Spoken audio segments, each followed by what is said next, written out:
नमस्कार। आज हम एक ऐसी प्राचीन कहानी की बात करेंगे जो एक बहुत ही प्यारे त्योहार की जड़ है। एक ऐसी कहानी जो भाई बहन के रिश्ते की गहराई को एक अलग ही अंदाज में हमारे सामने रखती है। जरा सोचिए इस बारे में। क्या हो अगर किसी का भाई खुद मृत्यु का देवता हो? है ना एक अजीब सा लेकिन बहुत दिलचस्प सवाल। बस यही एक सवाल है जो हमें भाई दूज की कहानी के बिल्कुल दिल में ले जाता है। तो चलिए शुरू करते हैं। तो हमारी कहानी के जो मुख्य किरदार हैं वो हैं यमराज और उनकी बहन यमुना।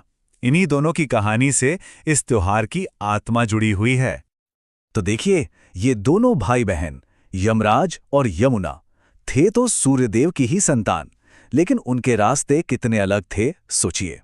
एक तरफ यमराज जो मृत्यु के देवता हैं, हमेशा अपने काम अपने कर्तव्यों के भारी बोझ तले दबे हुए, और वहीं दूसरी तरफ उनकी बहन यमुना, एक नदी देवी जिनका दिल अपने भाई के लिए बस प्यार से स्नेह से लबालब भरा हुआ था।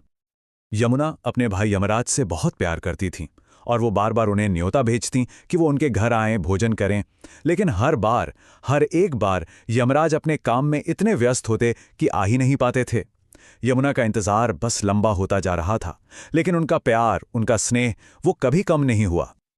और फिर आखिरकार वो दिन आया, कार्तिक महीने के शुक्ल पक्ष की द्वितीया का दिन। इस शुभ दिन पर यमराज ने अपने सारे काम एक तरफ रखे और फैसला किया कि वो अपनी बहन से मिलने जाएंगे। सालों का इंतजार अब खत्म होने वाला था। जब यमराज अपनी बहन के घर पहुंचे तो बस यमुना की खुशी का तो कोई ठिकाना ही नहीं था। उन्होंने इतने प्यार और सम्मान से अपने भाई का स्वागत किया। पहले उन्हें स्नान कराया, फिर सुंदर माला पहनाई, आरती की पवित्र ज्योत से उनकी नजर उतारी और फिर उनके माथे पर स्नेह से भरा एक तिलक लगाया। इसके बाद अपने हाथों से बनाया हुआ स्वादिष्ट भोजन भी कराया। अपनी बहन का इतना प्यार, इतना सत्कार देखकर यमराज का दिल भर आया। और अब कहानी उस मोड़ पर आ गई है जहां से इस त्योहार का, इस परंपरा का जन्म होता है। अपनी बहन के इस प्यार और मेहमान नवाजी से यमराज इतने खुश हुए, इतने अभिभूत हुए कि उन्होंने यमुना से कहा, बहन, मैं तुमसे बहुत प्रसन्न हूं। तुम जो चाहो वो वरदान मांग सकती हो। और देखिए, यहां कहानी का सबसे खूबसूरत मोड़ आता है। यमुना ने अपने लिए कुछ भी नहीं मांगा। उनका वरदान पूरी तरह से निस्वार्थ था। उन्होंने तो दुनिया के सभी भाइयों के लिए एक सुरक्षा कवच मांग लिया। और यही निस्वार्थ भावना है जो आज भी इस त्योहार की हर रस्म में हमें दिखती है।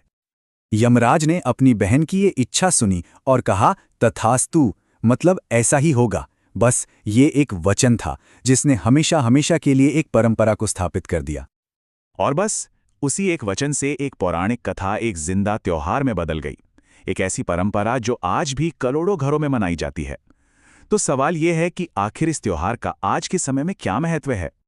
तो कहानी तो हम समझ गए, पर आज इस मॉडर्न समय में इस त्योहार का क्या मतलब है? ये सिर्फ एक रस्म से ज्यादा क्यों है? चलिए जानते हैं। देखिए, भाई दूज सिर्फ तिलक लगाने की एक रस्म नहीं है। ये तो भाई बहन के बीच के गहरे प्यार, विश्वास और उस प्रोटेक्टिव बॉन्ड का एक प्रतीक है। ये एक बहन की अपने भाई की लंबी उम्र और खुशहाली के लिए की गई प्रार्थना है, और साथ ही ये पूरे परिवार को प्यार और एकता से जुड़ने का एक बहुत ही खूबसूरत मौका भी है।